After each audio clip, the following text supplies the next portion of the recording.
OVNI, phénomènes inexpliqués, témoignages, lumières étranges ou observations, zone parallèle, un lien avec l'inconnu.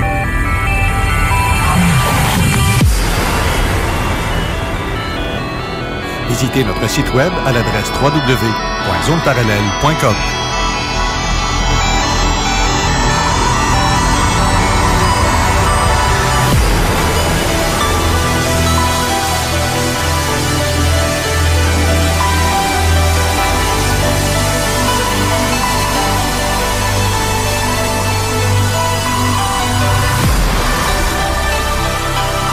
Voici Carole Lauzé. Hey, hey! Bonjour tout le monde! Bonne Saint-Jean-Baptiste à vous tous qui nous écoutez en ce moment, que ce soit de partout à travers le monde, en fait, mais à tous les Québécois, je vous souhaite une excellente fête de la Saint-Jean-Baptiste. J'aimerais, entre autres, parler d'une de mes amies que j'appelle affectueusement ma complice. Il s'agit ici de Carole Guertin, qui a écrit le livre L'îlot fantôme en première partie, qui est presque tout déjà vendu. Il reste à peine quelques exemplaires, mais elle est à l'écriture en ce moment de son deuxième L'îlot, pas l'île au fantôme. Et l'îlot fantôme, c'est un méchant bon jeu de mots. Carole est une très grande poète québécoise et vraiment, son livre, c'est super. Je vous recommande d'aller voir sa page Facebook, ceux qui veulent avoir le livre, ensuite son premier, et réserver son deuxième qui va tomber sous presse tout prochainement d'ailleurs, parce qu'il est terminé. Et en même temps, j'en profite pour saluer ma belle Juju d'amour, que j'appelle affectueusement ma Juju, Manon Derry, qui nous écoute en ce moment. Ça, je suis très contente. Je sais que Manon est toujours à l'écoute toute, elle n'en manque pas une. Et Manon est l'une de nos enquêtrices à Zone Parallèle. Parfois, on fait des soirées d'observation avec elle et j'adore ça. On est vraiment complices dans tous les sens, là, que c'est vraiment, on a deux paires de yeux quand on est seulement que nous deux. Mais on fait nos braves filles quand on fait nos soirées d'observation à la noirceur totale, avec les petites étoiles.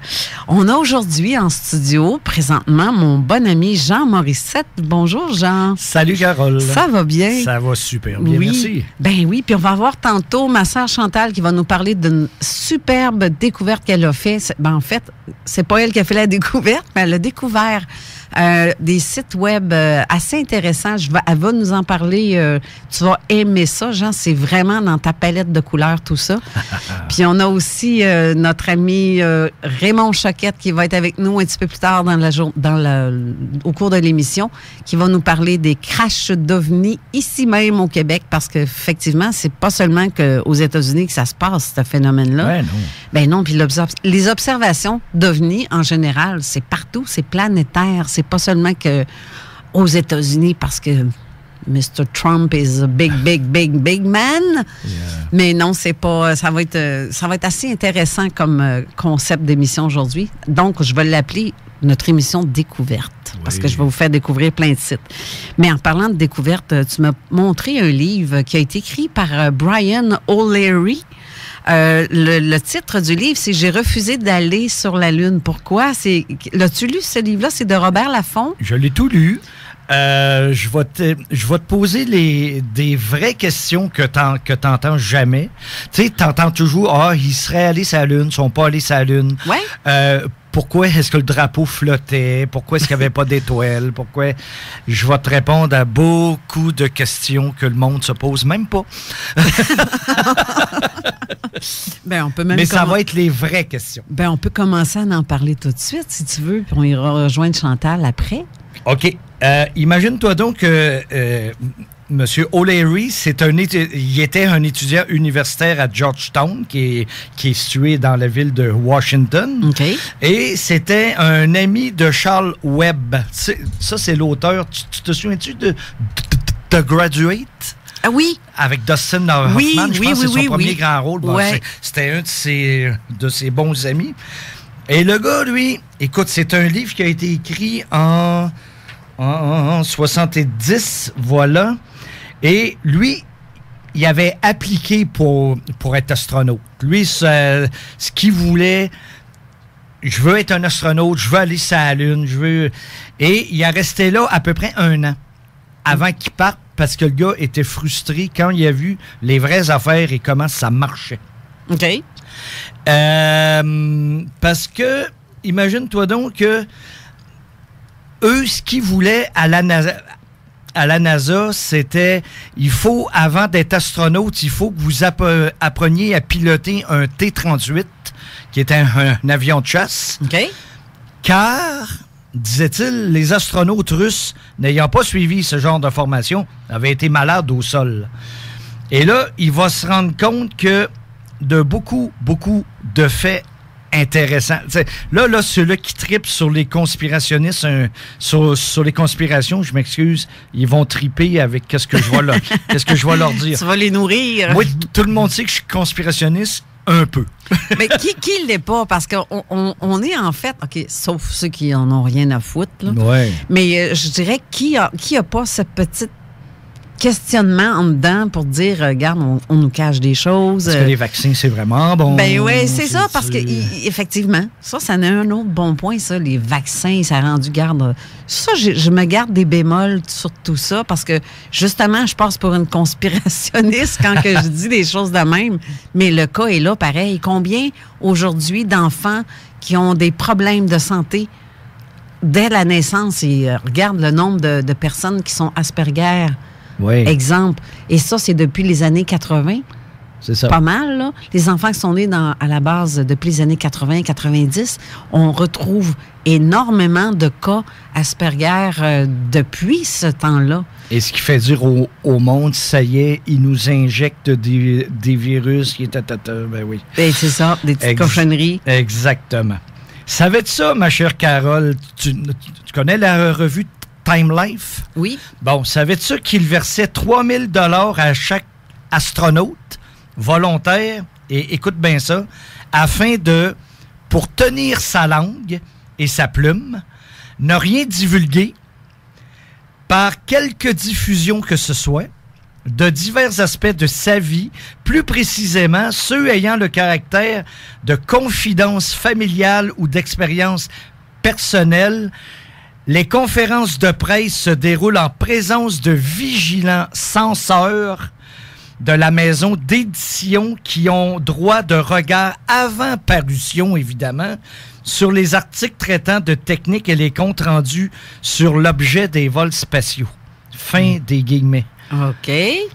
Intéressant. Fait que ceux qui veulent conspirationner, let's go. Let's go.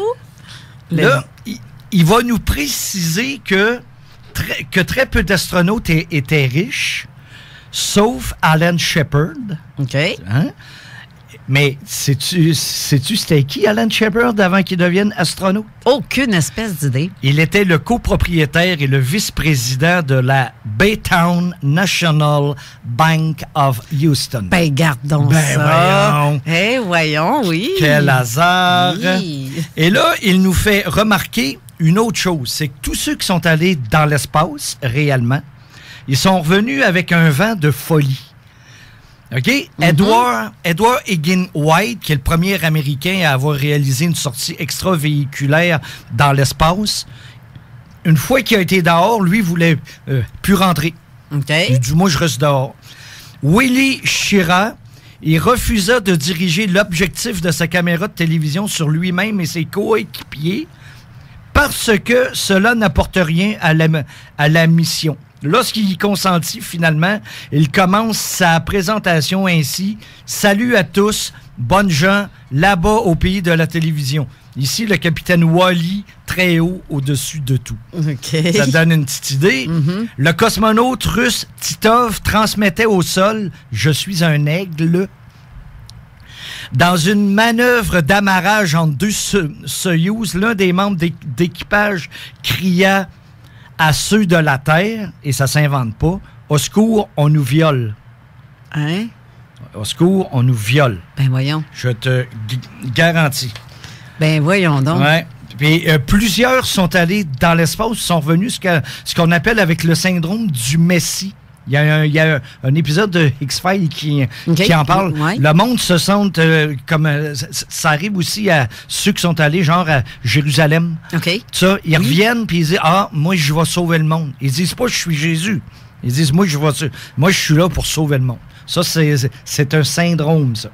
Puis il faut savoir que dans tout le livre, jamais qu'il parle de petit bonhomme vert, là. Jamais, jamais, jamais. Écoute bien ça. C'est celui qui a succédé à JFK, qui nous avait dit dans son grand discours, les Américains iront sur la Lune avant les années 70, pas parce que c'est facile, mais parce que nous devons le faire, Ben oui, commençons par chercher ici. Mais on a tellement de choses à regarder c'est ça. Avant d'aller ailleurs. Fait que JFK s'est fait tirer. Autre conspiration que l'on pourrait parler à un moment donné, parce que c'est moins compliqué que ce que le monde aime penser. Écoute bien ça. Johnson, pendant ce temps, ça c'est O'Leary qui parle. Johnson, pendant ces temps, débitait des platitudes par fournie. C'est un président. Ça nous... Est-ce qu'on s'attend à ce qu'il ne parle pas de fournie? Non. Non. C'est lorsque l'on voit Trump, parce que... Ben, c'est Mr. Toupette. Écoute bien ça. Il appelait les collaborateurs de la NASA à garder bon moral devant les coupes qui ravageaient leur budget. On est à quelques mois avant d'aller sur la Lune, là. Ce discours me laissait l'impression, dira O'Reilly, qu'Apollo entrait dans une période de vache maigre où le centre de vaisseaux spatiaux piloté donc les jours en tant que puissance entité me paraissait compter. Hein? Sont à quelques mois avant d'aller sur la Lune. Là. OK. Écoute, il parle... Lui, là, c'est un savant et c'est un universitaire. Okay. Dans son livre là, que tu as en main, il pose des questions. Tu connais ça, Carole? Les mascones. Ça me dit quelque chose, ce nom-là? Ça veut dire en anglais les mass concentration qui existent sur la Lune. Parce qu'avant qu'ils aillent sur la Lune, ils ont découvert que des concentrations de masse à force je recommence. Des concentrations de masse à forte densité enfouis à la périphérie des grandes mers circulaires de la Lune, exerçaient une attraction considérable sur les vaisseaux spatiaux passant au-dessus d'elle. Comme un aimanté. Puis toi, tu es dans un lemme, tu t'en vas te poser sur la Lune, tu passes tout ça, puis c'est pas supposé te déranger, là. OK, ouais. OK. O'Leary et quelques savants y ont tenté de rejoindre les grands savants de NASA pour leur dire « Hey, vous allez vers un problème, là. » Non. Pas de trouble. Et puis apparemment qu'il y en a eu parce que quand Apollo 11 s'est posé, il a failli toucher le sol en dangereux terrain rocheux. Puis des jours s'écoulèrent, ça veut dire ça? Des jours s'écoulèrent avant qu'on puisse localiser la base de la tranquillité. Non. Donc, ils sont atterris sur la Lune, puis ils savent pas où. C'est fun, hein? Non, mais je savais pas ça. Hein? Génial. Tu m'en apprends? J'ai des bonnes questions. Hein? Oui. Ben, ça part pas de moi, là. C'est O'Leary. C'est super. Et là, écoute bien ça. Là, Carole, ils vont sur la Lune, ils atterrissent, ils prennent des roches, ils reviennent dans leur module, ils s'arriment avec ce qui tournait autour de la Lune et ils reviennent sur la Terre. On s'entend-tu que c'est une grande affaire pour l'humanité? Un grand pas pour l'humanité. Oui. Qu'est-ce que tu penses qui s'est passé après? Aucune espèce d'idée. À la NASA. Écoute bien ça, tu vas tomber de ta chaise. Ah ben, t'as un peu, je vais m'installer comme ça. Tiens, prépare-toi. Oui, vas-y, je t'attache. Prépare-toi à la retenir. On va attacher ma tuque avec de la broche. Écoute bien ça. Bill Hess, qui est le dirigeant des savants de Houston, démissionna de la NASA. Albert King, qui est le conservateur des échantillons lunaires au laboratoire de réception lunaire, démissionna. Ben voyons donc. En abdiquant, King déclara aux journalistes « Maintenant que nous avons atteint l'objectif fixé par la nation, il faut de bonnes raisons scientifiques pour retourner sur la Lune. La NASA n'a fait aucun effort véritable en ce sens. » Ben... C'est pas fini, là. OK. Donald Wise, qui est un géologue démissionnant. Eugene Schumacher, qui est le président du département des sciences géologiques du California Institute of Technology et directeur des recherches géologiques sur le terrain du programme Apollo, annonçait son intention de résilier ses fonctions à la NASA en raison de, j'ouvre les guillemets, profonde inquiétude que lui inspirait le sens que l'on donnait à l'objectif spatial national. Continue-tu? Oui. Il va décrire Apollo 11 comme un pauvre instrument pour l'exploration de la Lune. Ça va pas bien, là? Non. Et il déclara à la presse, regardez la façon absurde dont les hommes doivent se hisser hors de l'écoutille et descendre l'échelle. Regardez l'équipement de transfert utilisé pour emmener le matériel sur le sol lunaire. On croirait voir un vieux modèle d'étendoir pour le séchage du linge.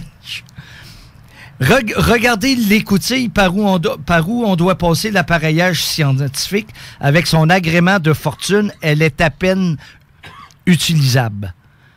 Ça, c'est pas moi là, qui le dit, puis c'est pas un conspirationniste, là. C'est un président C'est un fait. C'est un fait, là. Certains pourraient interpréter ces phrases comme étant des indications ou bien regarder afin de trouver les failles indiquant qu'il n'était pas réellement allé sur la Lune. mais pourquoi autant de démissions en si peu de temps au retour de supposément... Ça fait douteux, hein? Tu viens justement de poser la question que O'Leary se demande. Pourquoi se retirait-il au moment où arrivait avec les premiers échantillons de roches lunaires et de masses de photographies détaillées ce que l'on était en droit de croire leurs plus belles heures? Écoute, t'es allé sur la Lune, tu reviens, c'est extraordinaire, c'est merveilleux. C'est un tantinet bizarre, les affaires. Ça se peut-tu que la réponse à sa question s'est trouvée dans un article paru le 28 août 2009? Écoute, moi, je suis aux États-Unis, je fais du détecteur de métal, puis je vais déjeuner toujours à la même place. Je prends le journal à Julie et je tombe sur un article que j'ai découpé. Écoute bien ça. Le Muséum d'Amsterdam, qui possède d'inestimables Rembrandt et Vermeer, en tout cas, ils ont une pierre qui a été ramenée de la Lune en 69. Or, le conservateur, à un certain moment donné, il se dit, on va faire analyser ça. Puis je te le donne en mille, c'était quoi? Du bois pétrifié, fossilisé. Hey, attends. La supposée pierre, en fait, est un bout de bois. Fossilisé. C'est donc bien bizarre. C'est un bout de bois. Attends. Non. Ça vient de la Lune. C'est supposé venir de la Lune. Excuse-moi. J'essaie de pas rire, mais c'est assez difficile parce que y a-tu des bâtiments sur la Lune en bois? Non, ça vient d'ici, puis ils nous font croire que ça vient de là. Apparemment, selon certains conspirationnistes, à un certain moment donné, ils ont fait...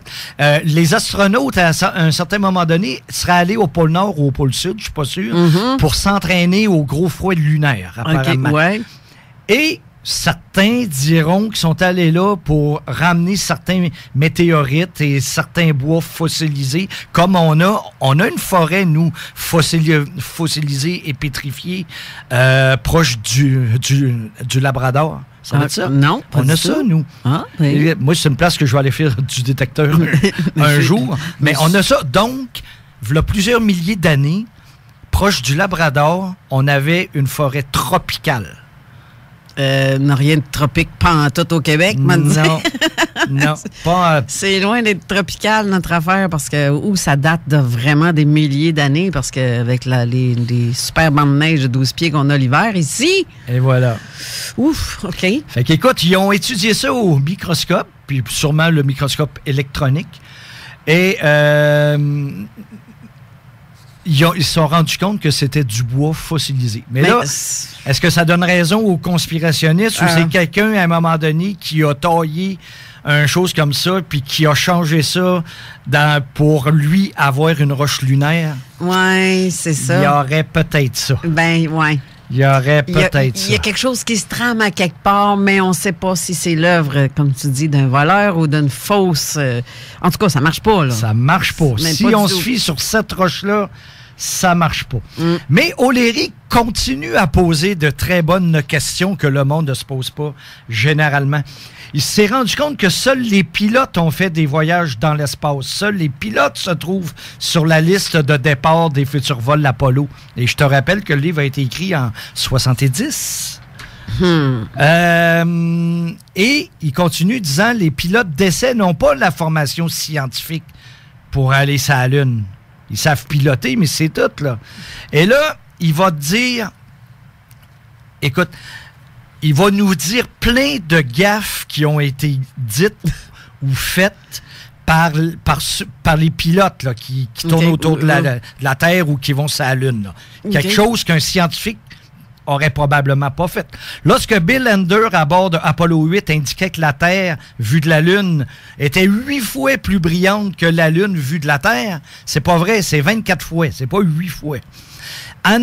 Anders continuait en parlant de la lumière diffuse au sujet des propriétés de réflexion de la Lune et de la lumière spectrale à propos de la Terre. En fait, c'est le contraire.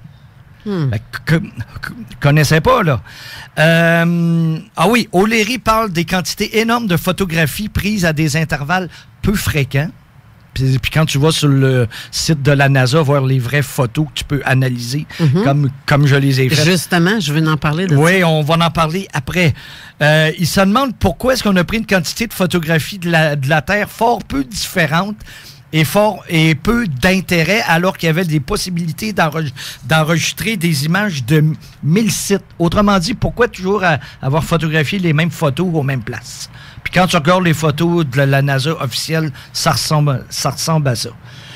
Écoute, la pire des erreurs qu'il dit, c'est probablement l'emploi des filtres bleus, verts et rouges utilisés à contretemps. Le résultat, c'est que la Lune baigne dans un bleu ou un rouge irréel, tandis que l'on n'a pas de cliché en noir et blanc représentant un intérêt scientifique hors du commun. Fait qu'il ne savait pas comment prendre les photos. Tu t'en vas sur la Lune, puis tu sais pas comment ça marche. Tu sais, il y en a qui vont dire, est-ce que ça s'est fait volontairement? Ben, ouais. Ou ben donc, sont vraiment... pourri. Voilà. Pourri. Lui, il dit les cérémonies et les gambades, tu sais, les fameuses... Oui, les pas de comme si tu marches sur la Lune. Là, comme Tintin, là, tu sais. On reniait du temps prévu pour les expériences scientifiques, tellement qu'un savant de la NASA téléphona au directeur de la mission afin qu'Armstrong et Aldrin se mettent sérieusement à la collecte de roches. On fait dur, là. Et O'Leary va dire que les roches lunaires n'étaient pas documentées. Autrement dit, mettons qu'ils sont allés, puis mettons qu'ils ont ramassé des roches, ils savent pas d'où est-ce que ça vient sur la Lune. Puis, écoute, moi, j'étais un peu plus vieux que toi, là. Écoute, une des pires erreurs, Apollo 12, tu vois l'astronaute qui est sur la Lune, ou probablement, qui prend la caméra, puis qui tasse. À un moment donné, bang, ça coupe.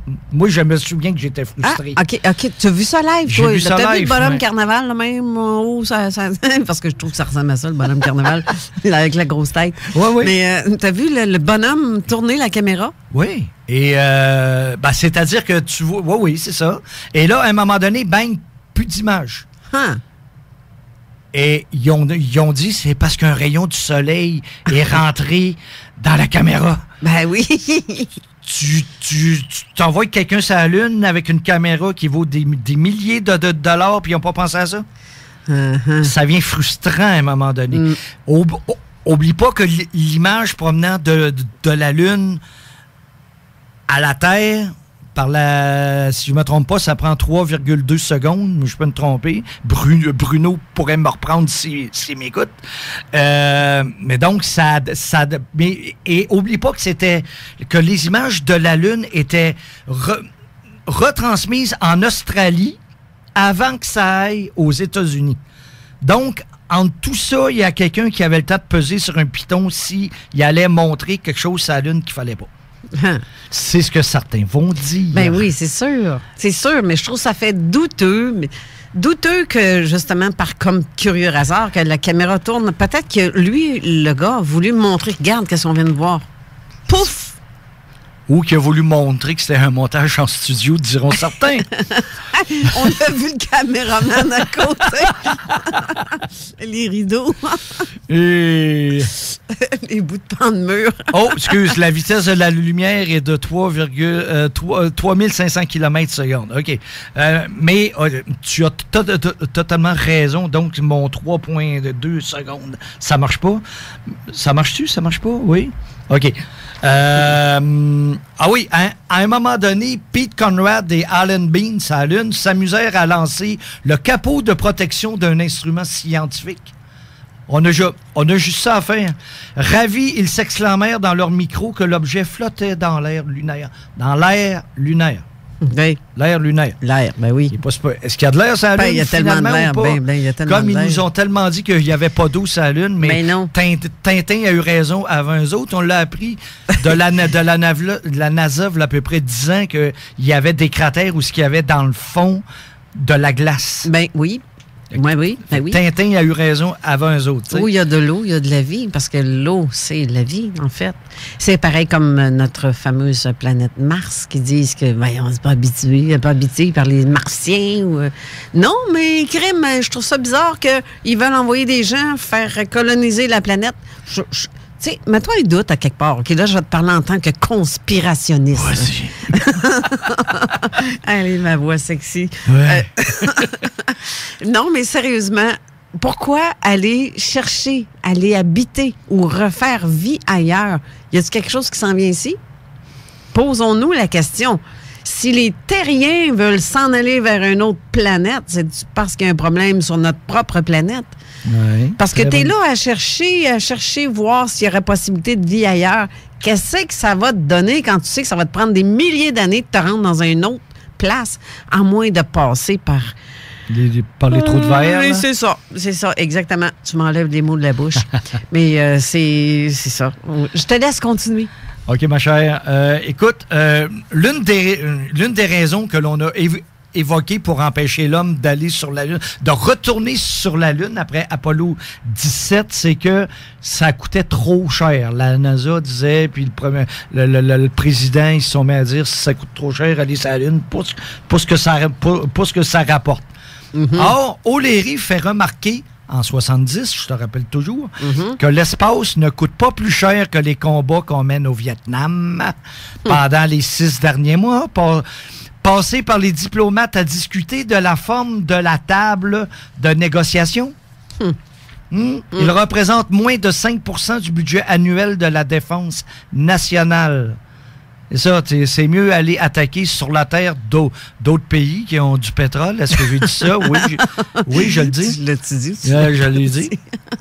Écoute, la conclusion de son livre est que la NASA devrait utiliser plus de sondes automatiques afin de ramener et d'analyser plus de roches lunaires, afin d'étudier les tremblements de lune, d'étudier les écarts de température, d'y installer un observatoire astronomique.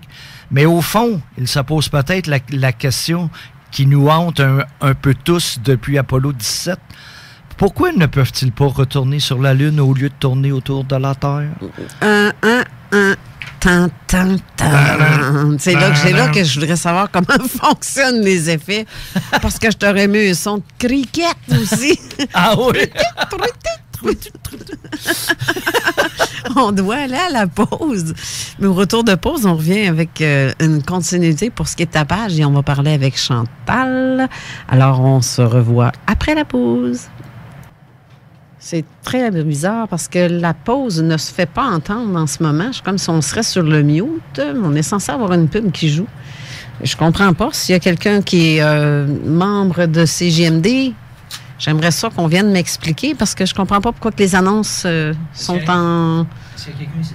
Non, il n'y a pas personne ici, mais s'il y a quelqu'un qui est capable de m'envoyer... Je vais essayer de rejoindre ma blonde qui est supposée nous écouter. OK. Je vais demander si... Bref, apparemment, c'est comme si toutes les annonces étaient sur le mute. Ben oui, on est encore en onde de... Jean, je vais te surmonter ton micro. Parce qu'il n'y a pas eu... Oui, on est en onde. On s'entend. Ah, salut tout le monde. On s'entend. C'est juste que la pause ne fonctionne pas. C'est comme si tout le reste était en... Je ne comprends pas ce qui se passe avec le logiciel et la console. Vous allez devoir nous endurer. Ben oui, pas de musique, pas d'annonce, rien. Je ne comprends pas ça. On s'excuse à nos publicitaires, mais on va se reprendre. C'est drôle parce que je les vois passer ici dans mon logiciel, dans tout, mais il n'y a aucun son, puis je n'ai rien touché. Okay. Je ne comprends pas. Bref, tant qu'à être là... C'est un coup de la CIA. Ben, c'est une joke. Là, présentement, là, on est censé entendre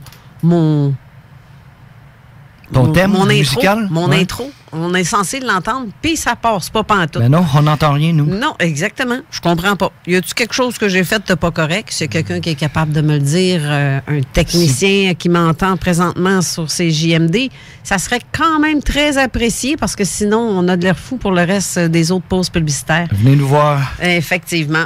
Tant qu'à être là, je vais saluer d'autres personnes qui nous écoutent en ce moment. J'ai mon amie Pamela de Zone Anormale qui fait des montages assez impressionnants parce qu'elle va chercher des vidéos qui circulent sur Internet un peu de plusieurs enquêteurs d'ici et là. Elle fait des montages. Alors, Pamela, je te salue au passage, ainsi que Linda Martel qui a commenté, qui me dit qu'il ne faut pas avoir peur de parler pour réveiller les incrédules. Effectivement, il y a tellement d'incrédules dans ces choses que... Excusez, j'ai accroché le micro. Pas de faute. De toute façon, là, je comprends juste pas pourquoi qu'on est comme en... Bref, on n'a pas eu de musique pantoute. Pas de musique, pas de nouvelles, pas de... Non, c'est ça. Un petit fond... je suis chanceuse avec ça, moi. Pas de pub. Je commence à peine depuis le mois de mai, avril. Depuis le mois d'avril que je suis en onde, mais on dirait que c'est tout le temps à moi que ça arrive, ces affaires-là. Aucune pub, puis je sais vraiment pas qu'est-ce qui s'est passé. C'est nos ondes. Oui, ça doit être ça.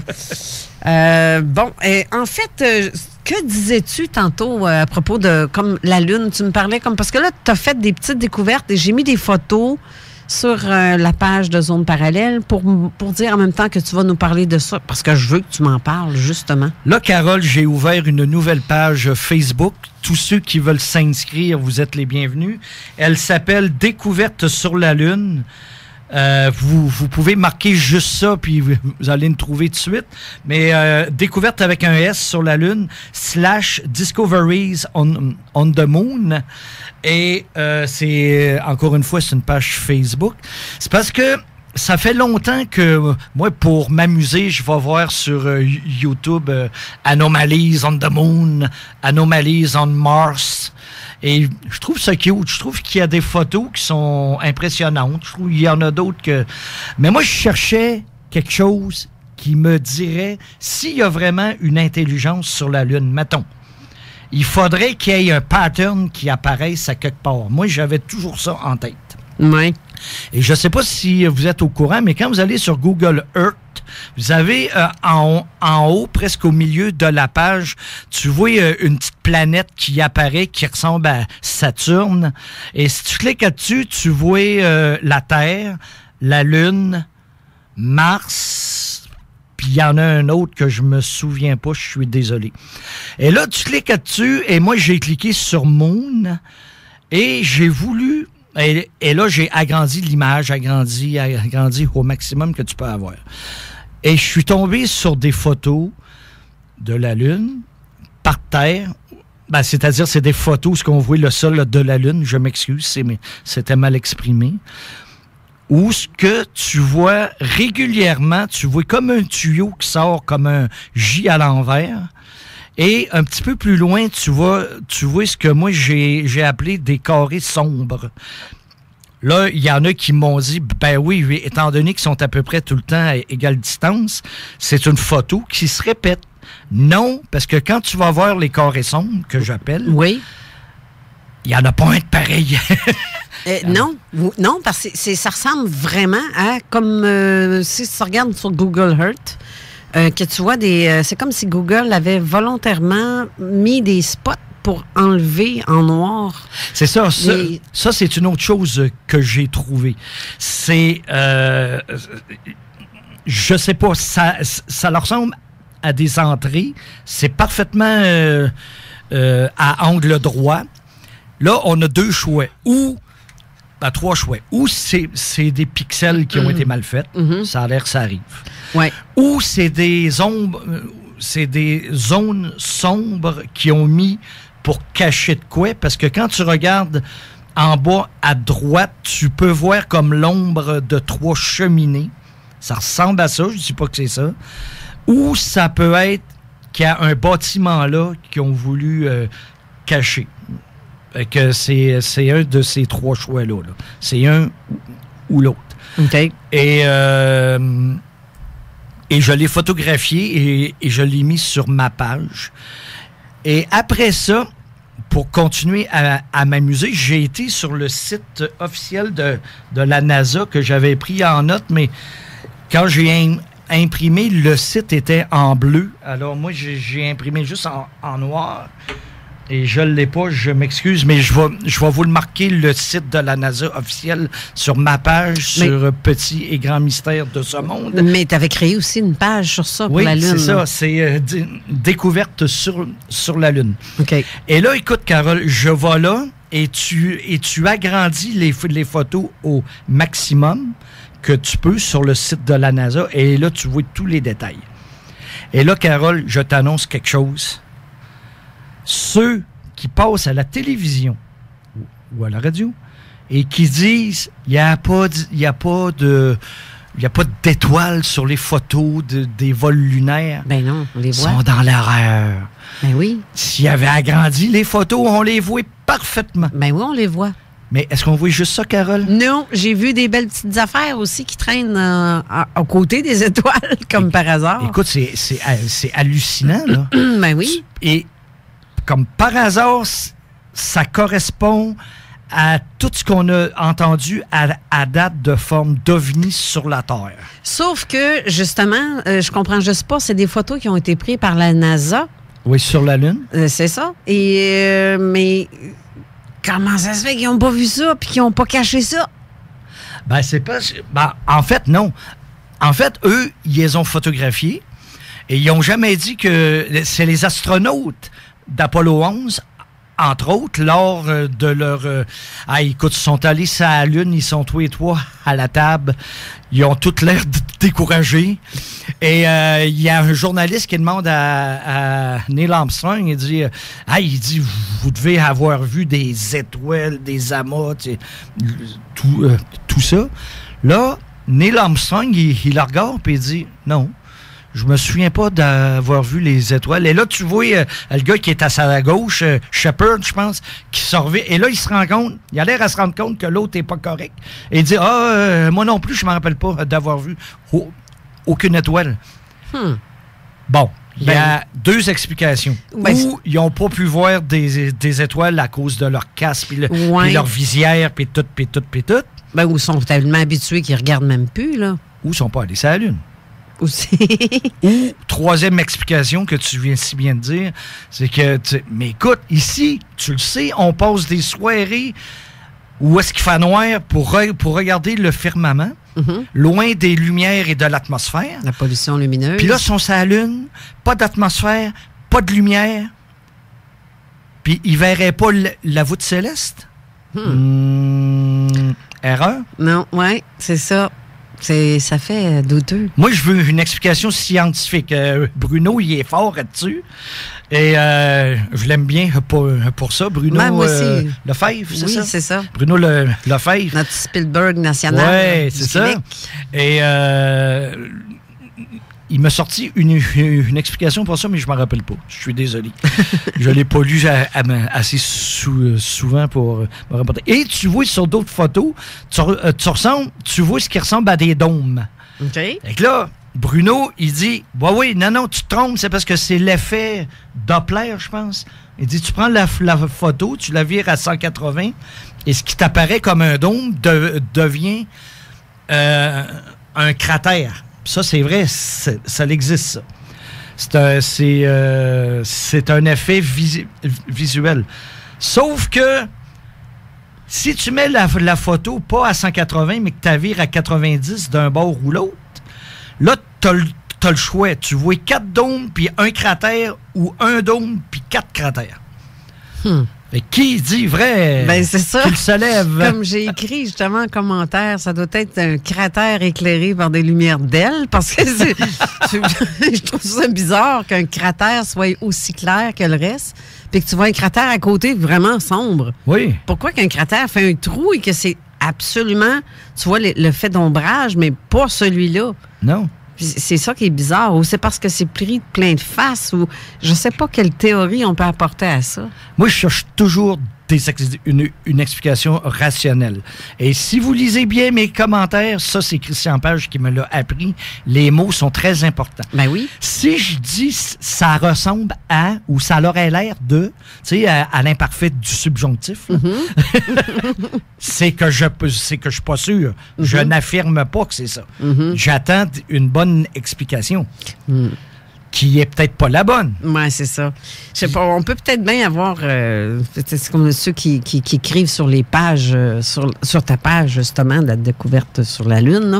Là. Justement, j'ai une de tes fans finis qui vient d'envoyer un message. Elle a écrit un commentaire que c'est très intéressant, comme toujours, et elle adore ton nouveau groupe. Alors, je te salue en même temps, Christine Tuat, qui Salut, vient Christine. c'est ça, c'est qu'on va chercher... Tu vas chercher quelque chose que personne n'a fait, en fait. J'ai pas vu... Honnêtement, à ma connaissance, ça n'a jamais été fait. Effectivement. Mais je peux me tromper, là. Je dis pas je suis l'innovateur et je suis le meilleur. Là.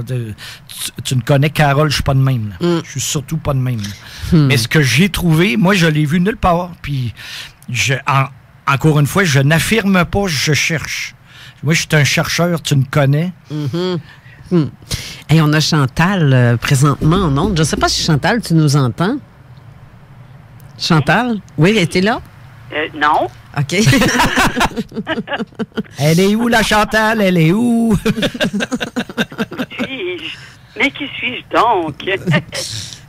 Chantal, en parlant de découverte, parce que tu as fait on parle découverte, c'est un mot, là.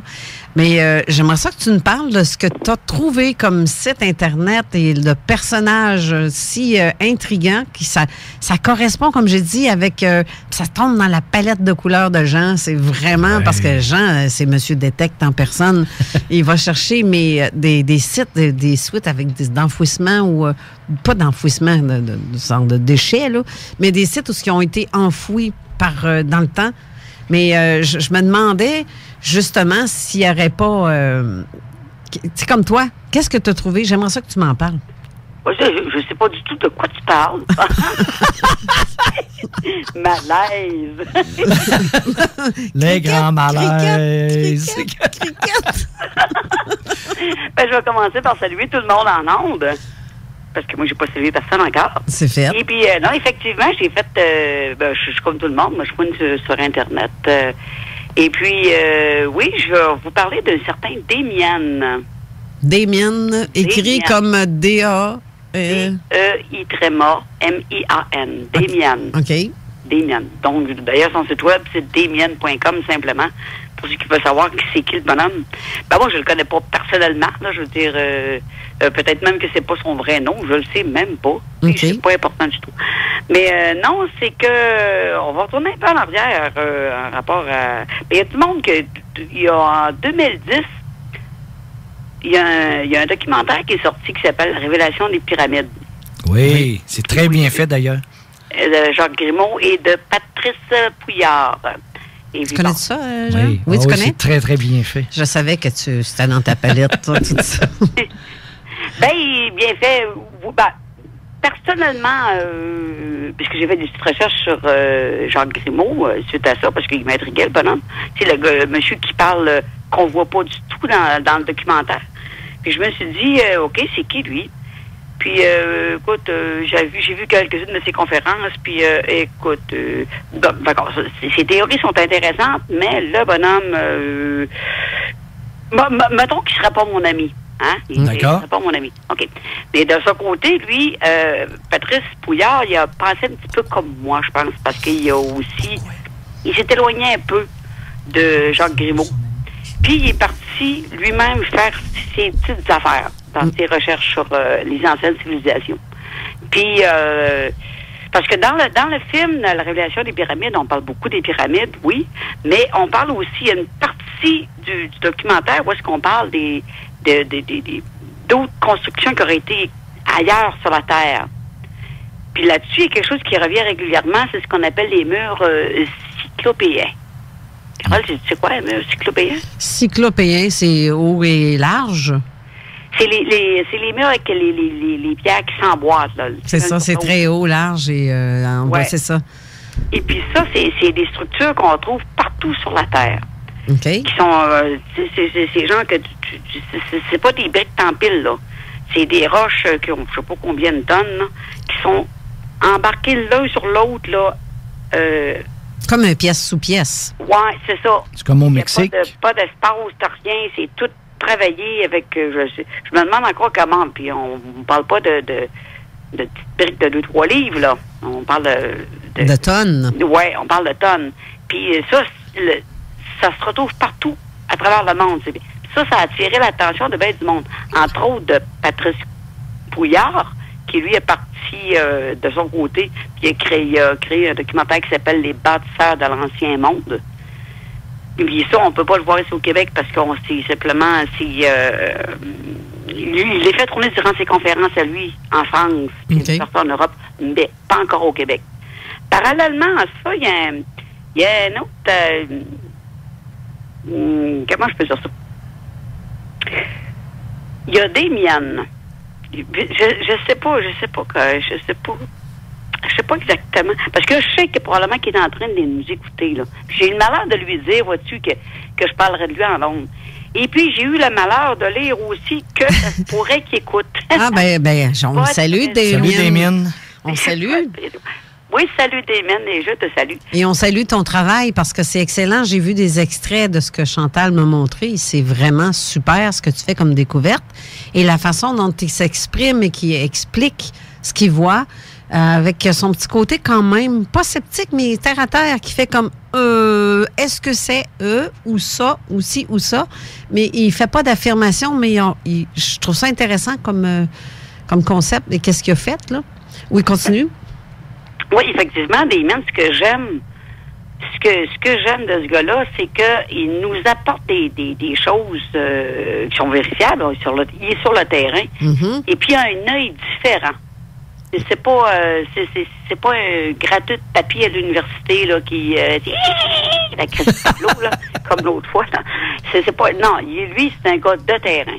Il va sur le terrain. Puis c'est ce que j'aime. J'ai regardé toutes les vidéos qu'il a fait. Ça c'est un gars, faut dire que ça c'est un gars là à un moment donné, lui il avait une belle job. Excusez. Il avait une belle job, il travaillait, il avait un bon emploi, un bon salaire, mais lui, il manquait quelque chose. Il lui manquait quelque chose. Ce qu'il a fait, c'est qu'il a vendu toutes ses affaires, il a pris son pack-sac avec son petit budget, puis il a fait le tour du monde en 18 mois. Là. Wow. Mais son tour du monde, là, c'est pas... On parle pas de tour du monde dans le sens c'est sur un bateau de croisière à siroter des petits cocktails. C'est pas un tour du monde comme ça, là. Non, c'est vraiment un tour du monde à la recherche d'eux et non... Un tour du monde à user des souliers, puis sur le terrain. Parce que, c'est ça, il était intrigué par, justement, ce genre de choses-là, des anciens bâtisseurs. Puis, c'est ça, il s'est promené de pays en pays, puis là, il a fait le constat, comme j'en ai parlé un peu plus tôt, que ces fameux murs-là se retrouvent un peu partout à travers le monde. Mm-hmm. Et puis, comme si toutes ces bâtisses-là étaient faites par la même main. C'est ça qui est bizarre. C'est tellement pareil que tu dis, voyons, ça ne peut pas être quelqu'un qui court parce qu'on s'entend qu'à cette époque-là, il n'y a pas d'avion, là, il n'y a pas d'hélicoptère, tu peux pas promener comme ça à travers le monde, et dire, moi, je bâtis de quoi là, puis moi, je bâtis de quoi là, puis non. Tu sais, donc, mais on dirait quand même que c'est la même architecte qui a créé ça, ces affaires-là. Là. Ouais, en effet, mais le fait que ça soit des roches, des pierres taillées, vraiment carrées, de plusieurs milliers de tonnes chacune, c'est sûr que c'est pas levé à bras. Comme, non, ça c'est autre chose aussi, là. Mais comment qu'ils ont fait pour tailler ça de manière aussi exacte et c'est inimaginable. Je trouve même pas de mots. Mais je me demande même, il y a peut-être 10 ou 12 000 ans, ou peu importe, y avait-tu une technologie qu'on ne connaît pas? On a-tu fait comme, la Terre ici, on va faire en sorte que tout le monde va péter aux frettes, puis on recommence. On va faire du gel un peu partout. Tout le monde meurt, on recommence, on va garder quelques personnes seulement, puis on repeuple la planète, et ça y est, on recommence, mais là, on devient tout imbécile comme... ce qu'ils nous ont dit, en tout cas. Bref, là-dessus, c'est assez... Mais n'oubliez pas qu'à un certain moment donné, les continents n'étaient pas comme on les voit aujourd'hui. Là, des millions d'années, tous les continents étaient ensemble. Et après ça a commencé à se déplacer. Ça s'est divisé. Ce qui explique qu'il y a des éléphants d'un bord qui sont pas comme les éléphants en Europe. Puis il y a toutes sortes d'animaux comme ça qui sont d'un bord puis de l'autre. Mais avant ça, ils devaient être tous ensemble avant d'être séparés.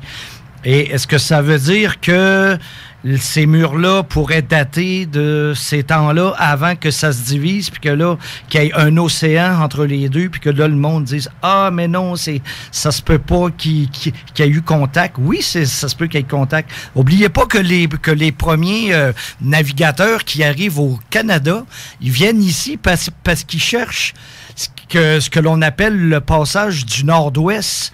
Alors, s'ils cherchaient, c'est parce qu'il existait avant.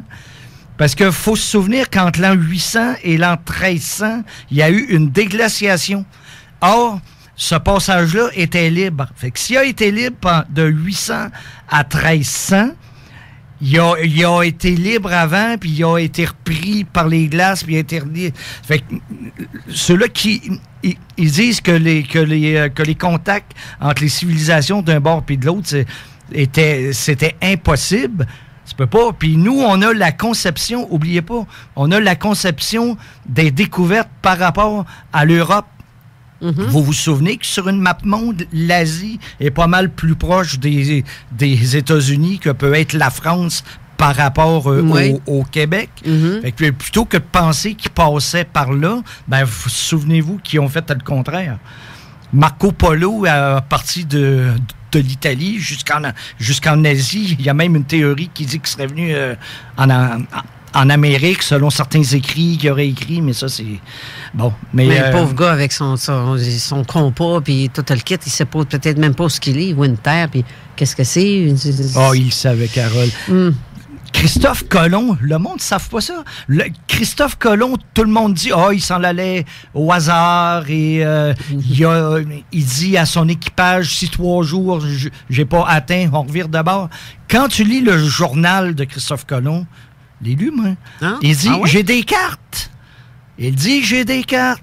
Les cartes de Périraise datent de 1512, puis ça monte à le pôle sud qui est sous la glace avant que ça soit sous la glace. Ben, voyons donc, j'ai pas vu ça, moi. Périraise, ben oui. Hey, excuse-moi, Chantal, je t'ai pris beaucoup de temps. Ben non, j'écoute ça, c'est intéressant. J'aime ça apprendre des affaires, moi. Mais on apprend. On apprend tous les jours. Mm-hmm. Ça nous rend plus intelligents. Voilà. Oui, mais grâce à l'émission Carole, j'apprends beaucoup de choses. C'est bon. Elle est bonne là-dedans, yes. Non, mais elle m'écoute pas, par exemple, quand je parle en live. moi, je t'écoute pas. Moi, je suis une tête de cochon. Okay. Bon, pour revenir à notre ami Damien. Oui. Et effectivement, là, écoute, j'ai pas suivi tout son travail parce que, écoute, j'ai beaucoup de choses à faire aussi, là. Mais, ça, le gars qui est parti, il est parti pendant 18 mois, il est parti avec sa caméra vidéo, puis il a filmé un peu partout. Puis il est retourné à des endroits qui avaient été auparavant. Puis il redécouvre encore. Ben, il découvre pas, on dit pas qu'il découvre, là, mais il prend connaissance de certaines choses qu'il n'avait pas vues avant.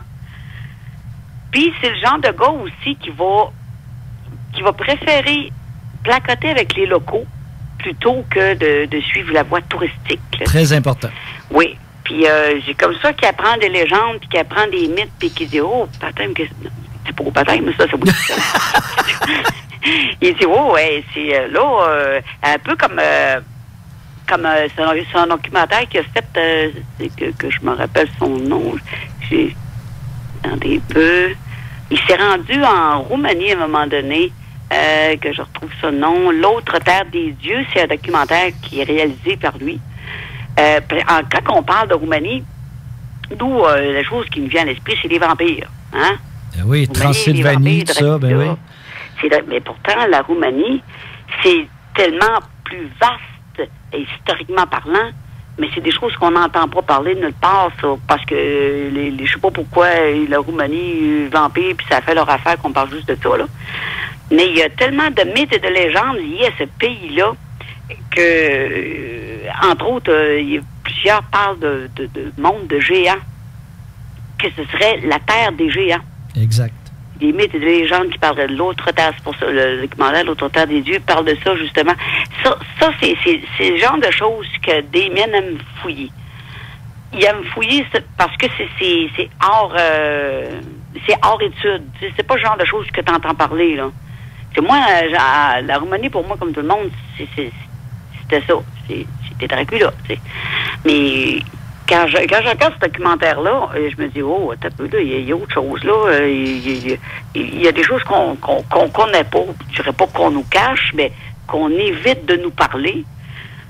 Parce que ça serait trop bouleversant. Il y a tellement de choses là, que je ne rentrerai pas dans le détail parce que je n'aurai pas le temps. Là. Est-ce que les gens seraient prêts, de toute façon, à écouter ou entendre la vérité? Certains diraient que oui, d'autres, non. Pas de propos à ça.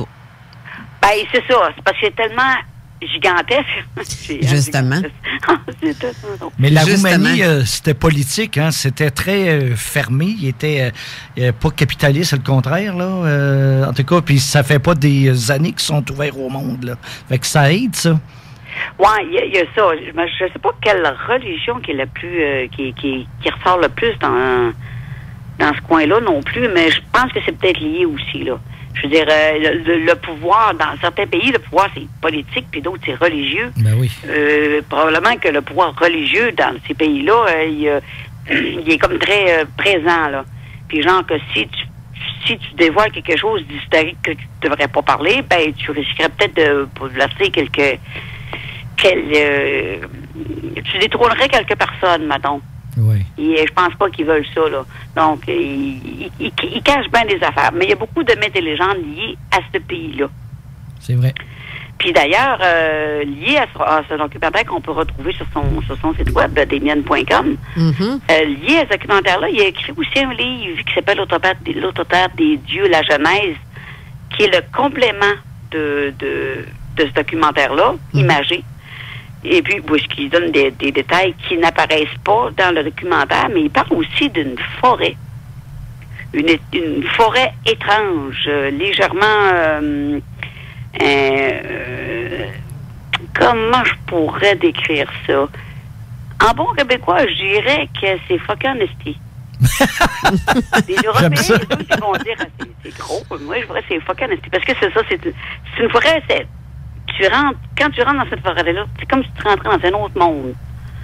C'est celui qui a étudié là, sur le terrain que...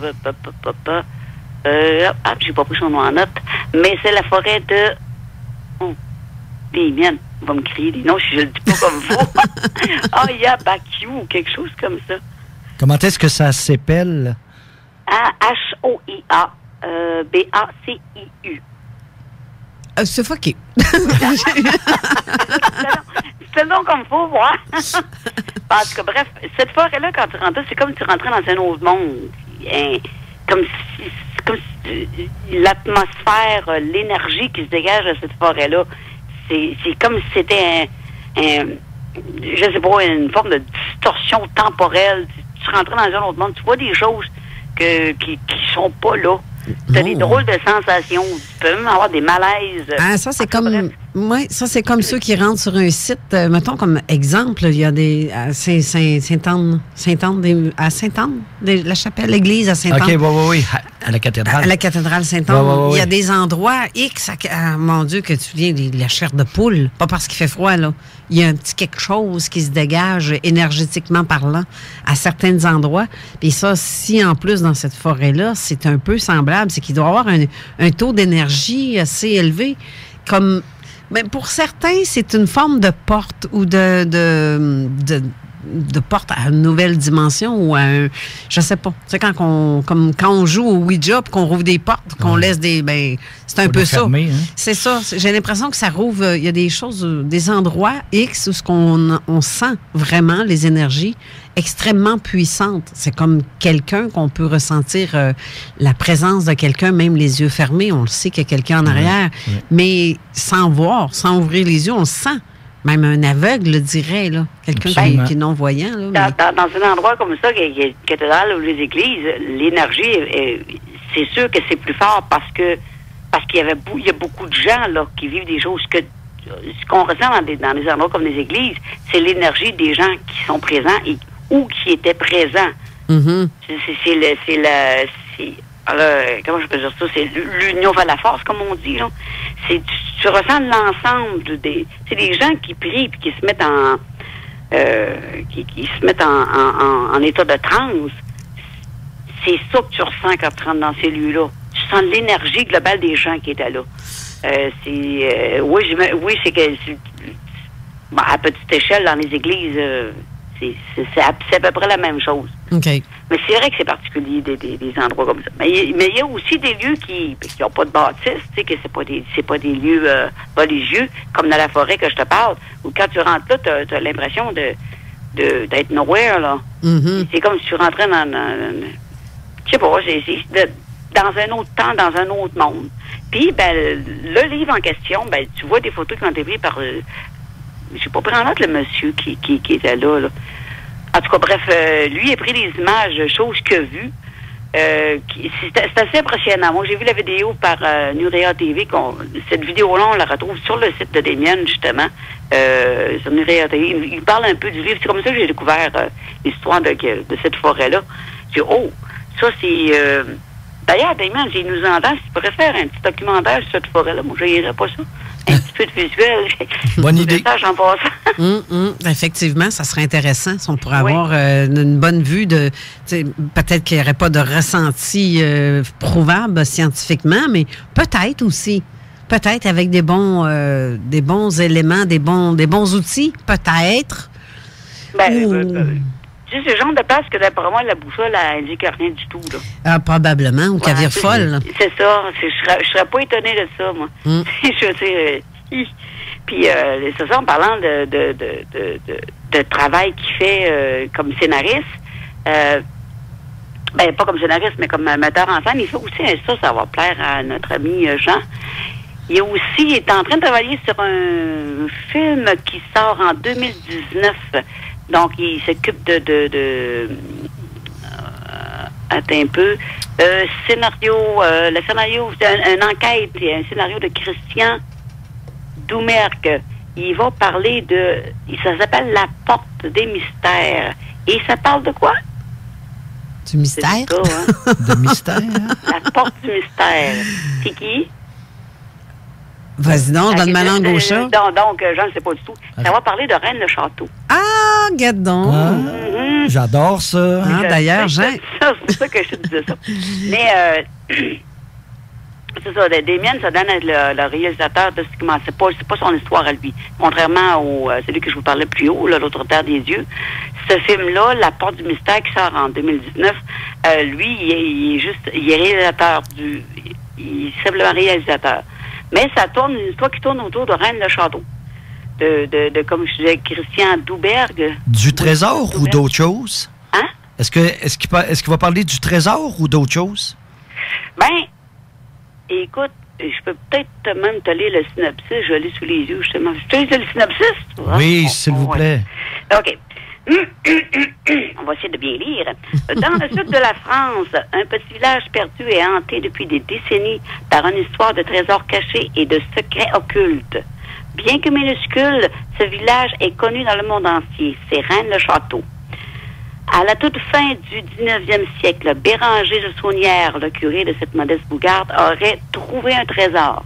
Après s'être lancé, après s'être lancé dans une étrange série de fouilles autour de son église, il entreprit d'inconcevables dépenses, construisant sur cette colline isolée un domaine fastueux, semblant sorti d'un conte. Dans les années 1960, de nombreux chercheurs multiplièrent dès lors multiplièrent... Et j'ai perdu moi, j'ai ça, lire de même. Les chercheurs essayèrent de résoudre son énigme.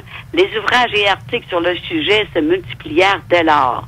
Beaucoup cherchèrent à décrypter la décoration prétendument codée de l'Église. À partir des années 1980, une nouvelle idée émergea. Et si ce n'était pas un important trésor monétaire que la buissonnière avait trouvé, mais un secret remettant en question l'histoire de l'Église, voire de l'humanité. Au début des années 2000, Christian Douberg, un des chercheurs, et s'intéressant à cette énigme, en dévoile des ramifications insoupçonnées. Suite à l'une de ses conférences, il est contacté par une mystérieuse jeune femme, Aurélia. Selon ses affirmations, elle aurait quelque temps partagé la vie d'un homme qui cherchait à résoudre l'énigme de Rennes-le-Château. Howard, c'était le nom du gars. Or, cet homme a brusquement disparu sans laisser de traces. Mais un mystérieux enregistrement reçu quelque temps après par Aurélia laisse entendre qu'il a finalement résolu l'énigme. Les images que découvre alors à son tour Christian Douberg lui révèlent quelque chose de bien plus extraordinaire que tout ce qu'il avait pu imaginer. Ça, c'est le synopsis. Oh, ouais, je pense que c'est intéressant. Il faut dire que c'est un docu-fiction. Hein, c'est pas un documentaire, c'est un docu-fiction. Okay. Légèrement romancé, mais c'est quand même basé sur son travail de recherche à lui. OK. C'est ce qui fait qu'il y a des rumeurs qui partent à un moment donné sur quelque chose quand on fait un documentaire réel ou fiction pour dire que, en fait, c'est une histoire inspirée d'une théorie, n'est pas nécessairement la bonne, mais des gens peuvent... Là, on va devoir aller à la pause. Ensuite, Chantal, est-ce qu'on a terminé pour ce que tu avais à nous raconter comme... Bon, non, je n'aime pas parler de l'Inde. Ah, OK. Ben garde. Je sais qu'il faut qu'on parle aussi avec Raymond Choquette. Aïe, ça va nous mettre un petit peu d'accord. Mais j'ai pas le choix. On va essayer d'aller à la pause. J'espère que ça va fonctionner. J'ai bien hâte de voir. J'ai dit accrocher un piton tantôt. Probablement que c'est ça mon problème. On verra. Fait qu'on va à la pause, on revient. OK.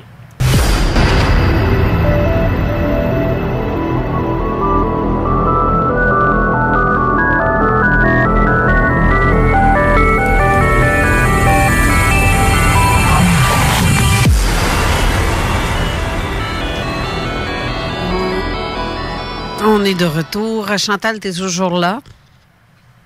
Chantal? Oui, je vais t'aimer en mute. Je parlais de seul. Parle-moi rapidement de... Tantôt, je parle seul. Chantal, parle-moi rapidement de l'Inde parce qu'il faut que je rejoigne aussi Raymond qui nous attend sûrement impatiemment de l'autre côté. Je peux pas vous parler en même temps. Alors, si tu n'as pour quelques minutes, c'est correct? On y va? Oui, mais avant tout, il faudrait que je parle aussi que Damien organise, pour ceux qui sont en Europe, il organise des voyages initiatiques. OK.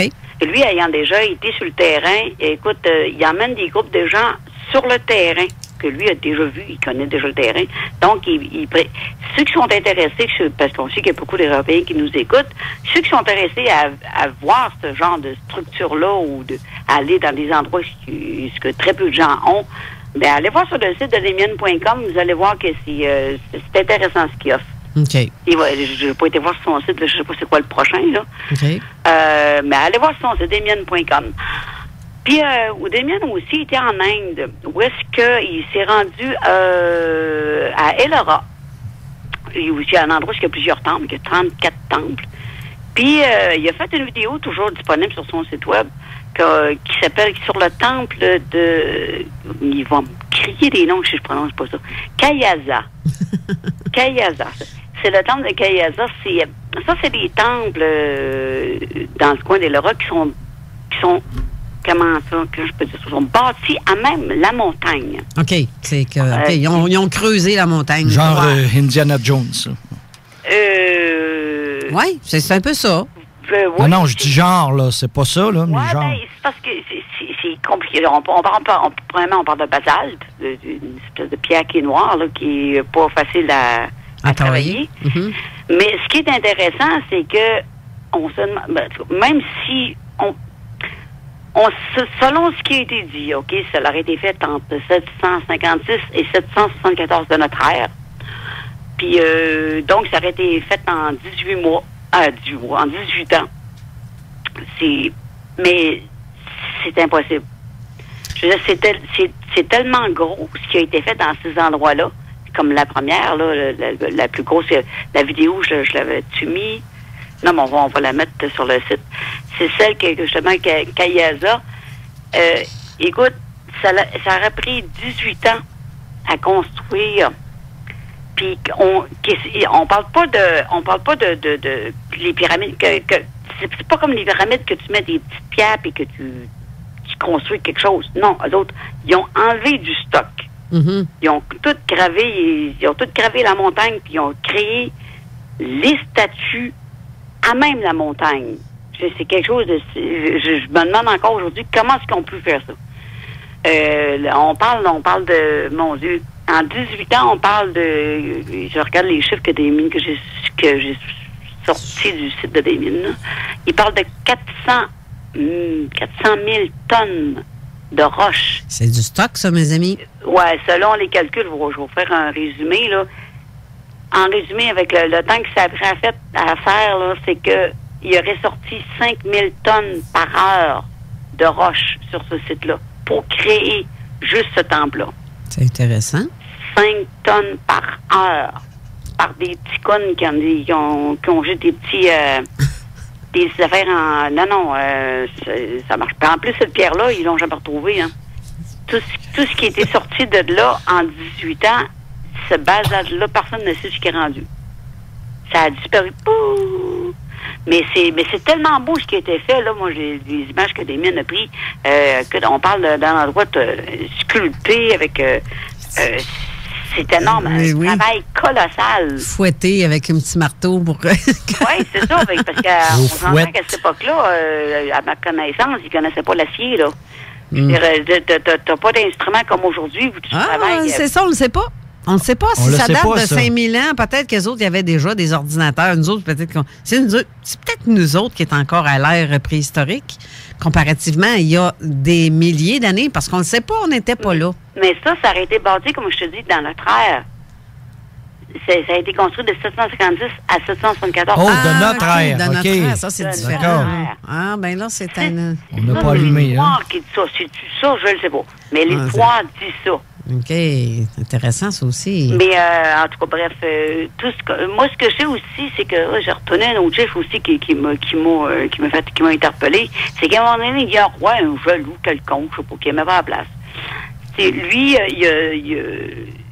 il voulait faire détruire ce temple-là. À 1000 ouvriers, pendant 3 ans, on parle du monde qui s'acharne, puis à défaire. Eux autres, ils ont à peine réussi à détruire le 1/50e de l'endroit en 3 ans en Saint-Marvent, là. Ouais. Ça veut dire que, pour te dire, c'est parce que c'est une roche qui est dure à travailler. Si tu sais qu'eux autres, ils ont à peine égratigné en 3 ans avec 1000 hommes, comment en 18 ans ils ont pu faire pour bâtir quelque chose d'aussi gigantesque avec une pique? Mais ce qui peut avoir aidé, c'est que dans le temps, il n'y avait pas de TV, il n'y avait pas de radio, il n'y avait pas de film. Il n'était pas dérangé par le sel. Il n'y avait pas de jeux vidéo, comme dit ton ami.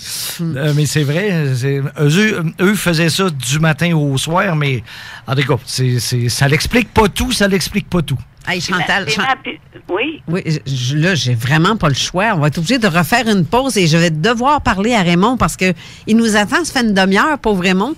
Puis on n'a pas le temps de parler, c'est fort intéressant. Il va falloir qu'on prenne ça, on garde ça en note parce que ça serait intéressant d'en reparler de ça à un moment donné et de tous tes trouvailles que tu fais. Tout ce que je dis là peut être retrouvé sur le site des mines dans la section vidéo de desmines.com. OK. Vous allez mettre les liens sur Zone Parallèle? Oui. Je vais même partager la vidéo en question que je parle tellement c'est beau. Là. Tu peux les mettre sur mes pages aussi, ça va me faire plaisir, Chantal. Ah bon. Oui, ça serait vraiment... Oui, très bonne idée. Très bonne idée. OK, fait que Chantal, on va faire une autre pause. Parce que là, j'ai eu un petit retard de pause à cause de mon erreur. J'ai dû accrocher un piton tantôt. C'est pour ça qu'on nous entendait en studio. Oui. Hey, moi, je suis vraiment une très bonne débutante. Hein? C'est le fun. On fait des gaffes. Qui ne fait pas d'erreur? Oui, là, c'est ça. Qui ne fait pas d'erreur? Lancez-moi pas de cailloux. Je le veux vivant, comme on disait dans le temps. Mais c'est ça. Fait qu'on s'en va à la pause et je rejoins Raymond qui nous Chantal. attend. Merci beaucoup, Chantal, de tes belles trouvailles. Ah, ben, je vais en parler plus une autre fois. D'accord. Bye. Merci. Bye-bye.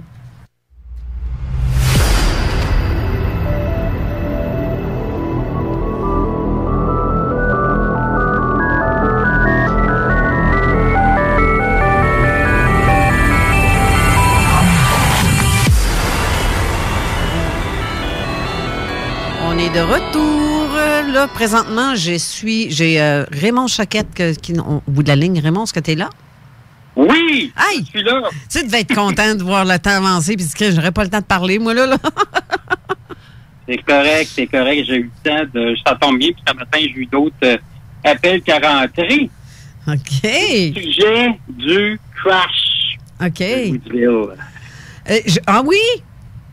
Tu vas nous parler ça du... pas. Je sais que ça t'intéresse pas. Non, pas pantoute. Vas-y. OK. On va commencer ça.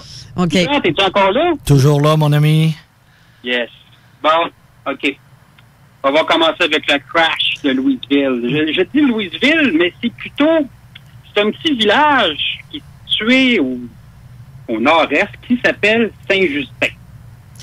OK, dans la région de c'est pas loin de Lavaltrie, en fait. Hein? Lavaltrie? Mais non. Non, mais non, c'est Louisville. Louisville, c'est situé, en fin de compte, entre Trois-Rivières et Berthierville. OK. Ouais, t'es pas dans le même coin. OK. OK. En tout cas, c'est plus proche de Lavaltrie que Québec. Oui, c'est un cas, en fin de compte, c'est comme, moi, j'appelle ça le Mont-Saint-Hilaire de la place. C'est un cas c'est une place, excuse-moi, qui a beaucoup d'activités ufologiques. OK, C'est oui. comme le Saint-Croix de la place, comme le Saint-Hilaire de la place. OK, oui. Comme le Cherry de la place. Bon, bref. On parle, OK, le crash, ça s'est passé le 10 juillet 1996. Oh, c'est récent. L'année de Oui. naissance de mon fils, en plus, mon plus jeune, en OK. 96. Bon, ça y est. Ça s'est passé à 1h du matin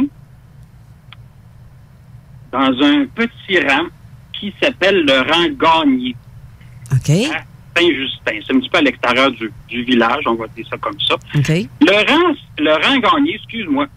Bon, il y a une voie ferrée qui passe par là. C'est une voie ferrée, c'est Via Rail, la fameuse traque en bon français qui relie Montréal à Québec. OK? OK.